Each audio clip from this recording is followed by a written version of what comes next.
হরে কৃষ্ণ দর্শক বন্ধুরা, আশা করছি আপনারা সকলেই রাধা মাধবের কৃপায় ভালো আছেন। আজ আমরা মহাভারত আদি পর্বে সম্ভব পর্বোধ্যায় কৃপ, দ্রোণ, অশ্বত্থামা, একলব্য এবং অর্জুনের পটুতা সম্পর্কে জানব। আসুন তবে শুরু করা যাক। মহর্ষি গৌতমের শরদ্দার নামে এক শিষ্য ছিলেন।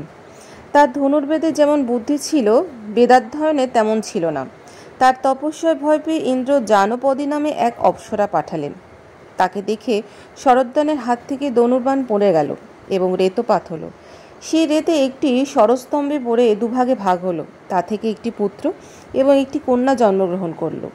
রাজা শান্তনু তাদের দেখতে পেয়ে কৃপা করে গৃহে এনে সন্তানপদ পালন করতে লাগলেন এবং বালকের নাম রাখল কৃপ এবং বালিকার নাম রাখল কৃপি। শরদ্দান তপবলে তাদের বৃত্তান্ত জানতে পেরে রাজভবনে এলেন এবং কৃপকে শিক্ষা দিয়ে ধনুর্বেদে পারদর্শী করলেন।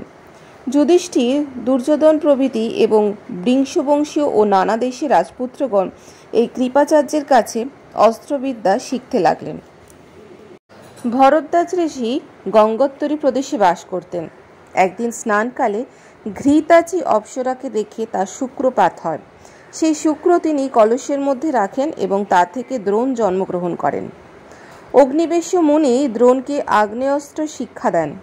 পাঞ্চালরাজ পৃষত ভরদ্বাজের সখা ছিলেন। তার পুত্র দ্রুপদ দ্রোণের সঙ্গে খেলা করতেন। পিতার আদেশে দ্রোণ কৃপিকে বিবাহ করলেন। তাদের একটি পুত্র হয়। সে ভূমিষ্ঠ হয়ে অশ্বের ন্যায় চিৎকার করেছিল, সেজন্য তার নাম হলো অশ্বত্থামা। ভরদ্বাজের মৃত্যুর পর দ্রোণ পিতার আশ্রমে তপস্যা ও ধনুর্বেদ চর্চা করতে লাগলেন। একদিন তিনি শুনলেন যে অস্ত্রজ্ঞগণের শ্রেষ্ঠ ভৃগুনন্দন পরশুরাম তার সমস্ত ধন ব্রাহ্মণদের দিতে ইচ্ছা করেছেন। দ্রোণ মহেন্দ্র পর্বতে পরশুরামের কাছে গিয়ে প্রণাম করে ধন চাইলেন। পরশুরাম বললেন, আমার কাছে সুবর্ণাদি যা ছিল তা সবই ব্রাহ্মণদের দিয়েছি। সমগ্র পৃথিবী কশ্যপদের দিয়েছি। এখন কেবল যা আছে তা হচ্ছে আমার শরীর এবং অস্ত্রশস্ত্র অবশিষ্ট। কি চাও বলো? দ্রোণ বললেন, আপনি সমস্ত অস্ত্রশস্ত্র আমাকে দিন এবং তাদের প্রয়োগ ও প্রত্যাহরণের বিধি আমাকে শেখান। পরশুরাম দ্রোণের প্রার্থনা পূরণ করলেন। দ্রোণ কৃতার্থ হয়ে পাঞ্চালরাজ দ্রুপদের কাছে গেলেন, কিন্তু ঐশ্বর্যে গর্বে দ্রুপদ তার বাল্যসখার অপমান করলেন। দ্রোণ ক্রোধে অভিভূত হয়ে হস্তিনাপুরে কৃপাচার্যের গৃহে গোপনে বাস করতে লাগলেন। একদিন রাজকুমারগণ নগরের বাইরে এসে বিটা অর্থাৎ পুলির আকারে কাষ্ঠদণ্ড, যেটা দিয়ে আমরা গুলিদণ্ড খেলি, সেই নিয়ে খেলা করছিলেন। দৈবক্রমে তাদের বিটা কূপের মধ্যে পড়ে গেল। অনেক চেষ্টা করেও তারা তুলতে পারলেন না।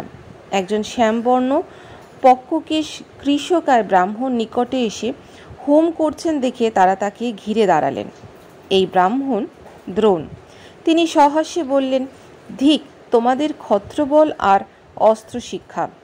ভরতবংশে জন্মে একটা বিটা তুলতে পারলে না। তোমাদের বিটা আর আমার এই অঙ্গুরীয় আমি ইশিকা দিয়ে তুলে দেব, কিন্তু আমাকে খাওয়াতে হবে। যুধিষ্ঠির বললেন, কৃপাচার্য অনুমতি দিলে আপনি প্রত্যহ আহার পাবেন। দ্রোণ সেই সূক্ষ্ম কূপে তার আংটি ফেললেন। তারপর একটি ইশিকা ফেলে বিটা বিদ্ধ করলেন। তারপর আরেকটি ইশিকা দিয়ে প্রথম ইশিকা বিদ্ধ করলেন। এইরূপ পরপর ইশিকা ফেলে উপরের ইশিকা ধরে বিটা টেনে তুললেন। রাজপুত্ররা এই ব্যাপার দেখে উৎফুল্ল নয় সবিনয়ে বললেন, বিপর্যী, আপনার আংটি তুলুন। দ্রোণ তার ধনু এবং একটি স্বর কূপের মধ্যে ছুড়লেন। তারপর আরও স্বর দিয়ে পূর্বের ন্যায় অঙ্গুরীয় উদ্ধার করলেন। বালকেরা পরিচয় জিজ্ঞাসা করলে দ্রোণ বললেন, আমার নাম রূপগুণে যেমন দেখলে তা ভীষ্মকে জানাও। বিবরণ শুনে ভীষ্ম বুঝলেন যে এই ব্রাহ্মণ দ্রোণ এবং তিনি রাজকুমারদের অস্ত্রগুরু হওয়ার যোগ্য। ভীষ্ম তখনই দ্রোণকে সসম্মানে ডেকে আনলেন। দ্রোণ বললেন, পাঞ্চালরাজ পুত্র দ্রুপদ আর আমি মহর্ষি অগ্নিবেশ্যের কাছে অস্ত্র শিক্ষা করেছিলাম। বাল্যকাল থেকে দ্রুপদ আমার সখা ছিলেন।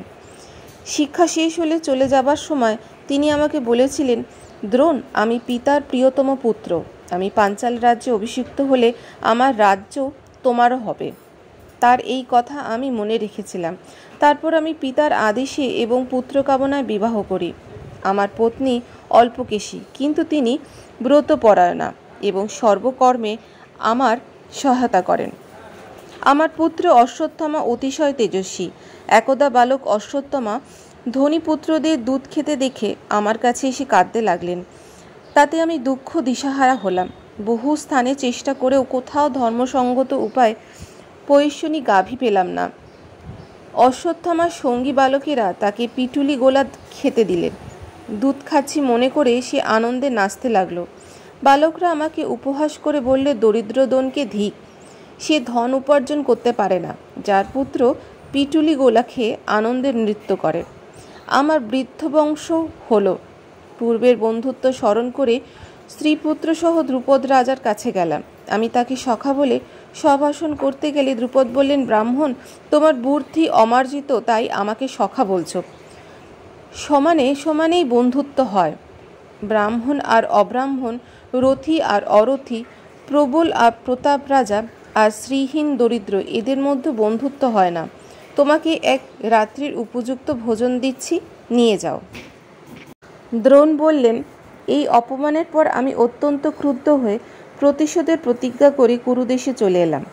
ভীষ্ম, এখন বলুন আপনার কোনো প্রিয় কার্য করব। ভীষ্ম বললেন, আপনার ধনু জ্যামুক্ত করুন, রাজকুমারদের অস্ত্র শিক্ষা দিন, এখানে সসম্মানে বাস করে সমস্ত ঐশ্বর্য ভোগ করুন। এই রাজ্যে আপনিই প্রভু, কৌরবগণ আপনার আজ্ঞাবহ হয়ে থাকবে। দ্রোণ বললেন, কুমারদের শিক্ষার ভার আমি নিলে কৃপাচার্য দুঃখিত হবেন, অতএব আমাকে কিছু ধন দিন, আমি সন্তুষ্ট হয়ে চলে যাই। ভীষ্ম উত্তর দিলেন, কৃপাচার্যও থাকবেন, আমরা তার সম্মান ও ভরণ করব। আপনি আমার পৌত্রদের আচার্য হবেন। ভীষ্ম একটি সুপরিচ্ছন্ন ধনধান্যপূর্ণ গৃহে দ্রোণের বাসের ব্যবস্থা করলেন এবং পৌত্রদের শিক্ষার ভার তার হাতে দিলেন। বৃন্সী ও অন্ধক বংশীয় এবং নানা দেশে রাজপুত্রগণ দ্রোণের কাছে শিক্ষার জন্য এলেন। সূতপুত্র কর্ণও তাকে গুরুরূপে বরণ করলেন। সকল শিক্ষার্থীদের মধ্যে অর্জুনই আচার্যের সর্বাপেক্ষা স্নেহপাত্র হলেন। নিষাদরাজ হিরণ্যধনুর পুত্র একলব্য দ্রোণের কাছে শিক্ষার জন্য এলেন, কিন্তু নীচ জাতি বলে দ্রোণ তাকে নিলেন না। একলব্য দ্রোণের পায়ে মাথা রেখে প্রণাম করে বনে চলে গেলেন এবং দ্রোণের একটি মৃন্ময়ী মূর্তিকে আচার্য কল্পনা করে নিজের চেষ্টায় অস্ত্রবিদ্যা অভ্যাস করতে লাগলেন। একদিন কুরু পাণ্ডবগণ মৃগয়া গেলেন।